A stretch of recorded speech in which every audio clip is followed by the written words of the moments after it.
నమస్కారం అండి. ఇవి ఏంటియో తెలుసా? ఇవి నాటు కాసరకాయలు.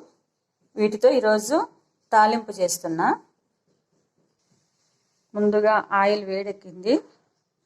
ముందు ఇవి కాసరకాయలు వేసేయాలి. దీంతో వేగాల. తగినంత ఉప్పు వేసుకోవాలి. ఈ మీద వేగడం చాలు. ఇప్పుడు ఎర్రగడ్డలు వేసుకోవాలి. ఇట్లా సన్నగా కట్ చేసుకొని వేసుకోవాలి. ఇవి కొద్దిసేపు వేగనివ్వాలి. ఎర్రగడ్డ కూడా వేగింది. కారం పొడి వేసుకోవాలి. కారం పొడి, తెల్లవాయిలు, కొబ్బరి వేసి దంచుకున్నాను. ఇది వేసుకొని వేయించుకోవాలా. కాసరకాయ తాలింపు రెడీ. ఇంకా చపాతీలో పెట్టుకొని తినడమే. చపాతీ కూడా చేసుకున్నాను. రొట్టెలకు కానీ చపాతీలకు కానీ చాలా రుచిగా ఉంటుంది. ట్రై చేయండి. Thank you.